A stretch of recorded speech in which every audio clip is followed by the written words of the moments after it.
আমরা প্রতিদিনই দৌড়াই টাকা, নাম আর স্বপ্নের পিছনে, কিন্তু সত্যিকারের জীবনকে বুঝতে চাইলে তোমাকে যেতে হবে মাত্র 3টি জায়গায়। চলো আমরা প্রথম জায়গাটি সম্পর্কে জানি। কবরস্থান। কবরস্থান শেখায় সবকিছুরই শেষ আছে। এখানে কেউ উন্নত ফোন, দামি জুতা বা পদবি নিয়ে শোয় না। এখানে শোয় গল্প, অসম্পূর্ণ স্বপ্ন, বলা হয়নি এমন ক্ষমা, আর না বলা ভালোবাসা।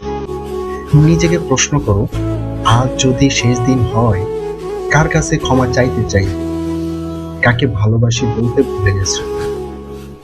কমেন্টে লিখে রাখো আজ কাকে ফোন করবে। এবার চলো দ্বিতীয় জায়গাটিতে যাই। হাসপাতাল। হাসপাতাল শেখায় জীবন না চলে। এখানে আগামীকাল বলে কিছু নিশ্চিত না। একটা রিপোর্ট, একটা ফোন কল, আর সবকিছু বদলে যায়। তাই শরীরকে সময় দাও, পরিবারকে সময় দাও, স্বাস্থ্যের যত্ন নাও, কারণ শক্তিশালী শরীর ছাড়া বড় স্বপ্ন বোঝা হয়ে যায়। আজ 30 মিনিট হাঁটো, রাত 12টার আগে ঘুমিয়ে পড়ো, এক গ্লাস পানি এখনই খেয়ে নাও। এবার চলো তৃতীয় জায়গাটিতে যাই। বৃদ্ধাশ্রম। বৃদ্ধাশ্রম আমাদের শেখায় সম্পর্ক শেষ পর্যন্ত আশ্রয়। নাম, যশ, টাকা সবকিছুই ফিকে যায়, থাকে শুধু মানুষ।